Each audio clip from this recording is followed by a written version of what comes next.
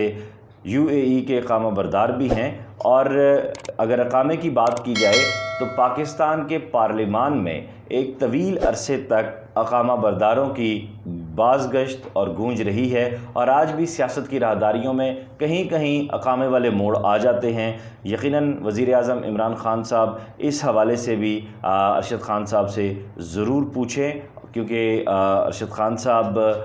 بہت ذمہ دار پوسٹ پر ہیں اور ایک قومی ادارے کے ساتھ وابستہ ہیں۔ اب آگے بڑھتے ہیں۔ ارشد خان صاحب کی ایجوکیشن کے حوالے سے اگر دیکھا جائے تو ٹیلی ویژن براڈ کاسٹ کے حوالے سے ان کے پاس کوئی ریلیونٹ کوالیفیکیشن نہیں ہے، اسی طرح میڈیا براڈ کاسٹ کا کوئی یہ تجربہ نہیں رکھتے، اور آئین اور قانون پاکستان کی روشنی میں sectoral relevant education and experience must ہے، جو کہ ارشد خان صاحب کا صفر ہے۔ اور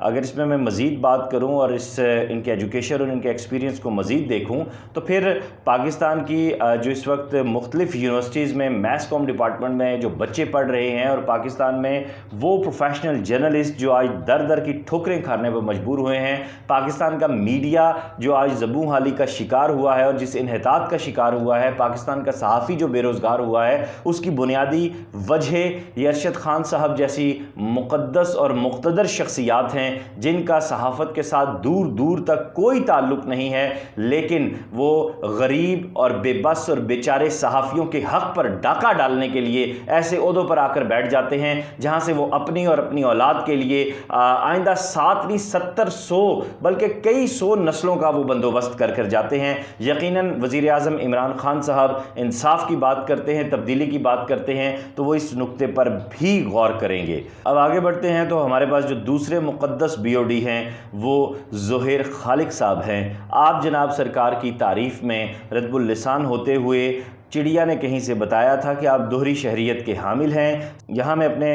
دیکھنے والوں کو یہ بھی بتا دوں کہ دوہری شہریت کے حامل افراد سرکاری قومی نشریاتی ادارے کے ممبر نہیں بن سکتے۔ سپریم کورٹ کے متعدد فیصلوں کی روشنی میں زائد عمر کی بنا پر نہ تقرری ہو سکتی ہے، نہ ممبر بن سکتے ہیں، اور ان کی عمر کی حد کو ریلیکس کرنے کے لیے کوئی سرکاری خط جاری نہیں ہوا، یعنی یہ بھی ایک معجزاتی اور کرشماتی شخصیت ہے۔ ان کی اگر تعلیم پر بات کی جائے تو ان کے پاس بھی ٹیلی ویژن براڈ کاسٹ کی کوئی ریلیونٹ کوالیفیکیشن نہیں ہے، میڈیا براڈ کاسٹ کا یہ کوئی تجربہ نہیں رکھتے، اور سیکٹوریل ریلیونٹ ایجوکیشن اینڈ ایکسپیرینس جو مسٹ قرار دیا گیا ہے آئین اور قانون پاکستان کے مطابق، اس کی بھی یہ دھجیاں بکھیرتے ہوئے اس عہدے پر متمکن دکھائی دیتے ہیں۔ ہماری جو اگلی مقدس شخصیت یعنی مقدس بی او ڈی ہیں وہ ہے جناب راشد علی خان صاحب۔ آپ جناب سرکار کی تعریف کچھ یوں بیان کی جاتی ہے کہ آپ illegal member of P T V board ہیں، اور اس کے ساتھ ہیڈ آف آڈٹ کمیٹی بھی ہیں، یعنی عیسے کا گواہ موسیٰ، اور پنجابی میں کہتے ہیں چپڑیاں اووی دو دو۔ اگر آپ کی ایجوکیشن کی بات کی جائے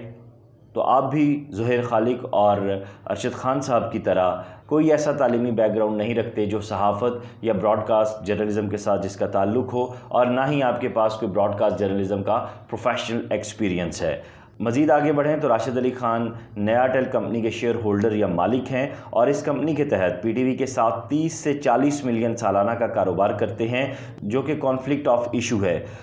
role number 18 of P S C 2013 کی کھلی خلاف ورزی بھی ہے۔ ان کی تقرری rule 3 section 5 of P S C C G 2013 کی خلاف ورزی ہے۔ پاکستان کے آئین اور قانون کے مطابق اور SECP کے قوانین کے تحت کوئی ایک فرد 5 سے زائد کمپنیز کے BOD کا ممبر نہیں بن سکتا، لیکن راشد علی خان صاحب 9 کمپنیز کے ممبر ہیں، اور اگر اس بات کو کلیت میں دیکھا جائے تو یہ ایک نئی روایت قائم ہو رہی ہے آئین شکنی اور قانون شکنی کی۔ ہمارے اگلے مقدس BOD محمد علی بخاری صاحب ہیں۔ آپ ایک معصوم شخصیت ہیں، BA LLB ایڈوکیٹ ہیں، اور اس کے ساتھ ساتھ انصاف لائر ینگ ایسوسی ایشن اسلام آباد کے سرگرم کارکن اور عہدیدار بھی ہیں۔ آپ کی تعلیمی قابلیت پر بھی نظر دوڑائی جائے تو آپ بھی اپنے پیش رووں کے نقش قدم پر چل رہے ہیں۔ آپ کا صحافت کے ساتھ اور براڈ کاسٹ جرنلزم کے ساتھ دور دور تک نہ کوئی تعلق ہے اور نہ ہی کوئی آپ عملی تجربہ رکھتے ہیں۔ ہمارے اگلے مقدس BOD اعجاز الحسن صاحب ہیں۔ آپ کی ایج لمٹ جو ہے وہ زیادہ ہے اور آپ PTV کا پروگرام آرٹ کیفے کرتے رہے ہیں، اور کیا یہ کنفلکٹ آف انٹرسٹ نہیں بنتا؟ اگر آپ کی بھی ایجوکیشن پر نظر دوڑائی جائے تو جس طرح دیگر بورڈ آف ممبرز جن کی میں نے کوالیفیکیشن اور اس کے ساتھ ساتھ ان کا پروفیشنل میڈیا ایکسپیرینس آپ کے ساتھ شیئر کیا، تو ویسا ہی اعجاز الحسن صاحب کے پاس بھی ایجوکیشن کی اگر بات کی جائے تو ویسا کوئی منظرنامہ ہمیں دکھائی نہیں دیتا۔ ہمارے آج کے ویلاگ کے آخری اور مقدس ترین BOD ہیں میاں یوسف صلاح الدین۔ آپ جناب سرکار میٹرک پاس ہیں، 70 سال سے زائد آپ کی عمر ہے، اور role 2D1234 of PSC role 13 کے ساتھ آپ کنفلکٹ آف انٹرسٹ کے مرتکب ہوئے ہیں، کیونکہ 5 سال سے آپ پروگرام ورثہ کر رہے ہیں، اور یوسف صلاح الدین صاحب اس پروگرام کی آڑ میں PTV سے فی پروگرام 4 سے 5 لاکھ روپے ویکلی وصول کرتے ہیں، اور اس طرح اگر دیکھا جائے تو آپ کی تنخواہ MD اور چیئرمین سے زیادہ بنتی ہے۔ اس کے ساتھ ساتھ اگر دیکھا جائے تو آپ ہوسٹنگ کے نام پر 40,000 فی پروگرام وصول کرتے ہیں ہر ہفتے۔ اسی طرح آپ نے اپنے بیٹے جلال سیٹھی کے نام پر الجنت ایونٹس کے نام سے کمپنی بنائی ہوئی ہے، اور آپ PTV سے 65,000 روپیہ اس کمپنی کے لیے بھی وصول کرتے ہیں، جو کہ لائٹس ایفیکٹس پروموشن کے نام پر ہے، اور اس کو 2 حصوں میں تقسیم کیا گیا ہے، 40,000 اور 25,000۔ اسی طرح اگر آگے بڑھیں تو حویلی کا کرایہ آپ 30,000 سے زائد وصول کرتے ہیں، جو کہ ہر ہفتے دیا جاتا ہے۔ ڈیکوریشن آف وینیو کے نام پر آپ 25,000 وصول کرتے ہیں۔ ناظرین کرام، یہ ہیں پاکستان ٹیلی ویژن کے بورڈ آف ڈائریکٹرز، جو کہ بہت ہی معزز اور مقدس اشخاص ہیں، اور قوم کے پیسے کو کس طرح یہاں پہ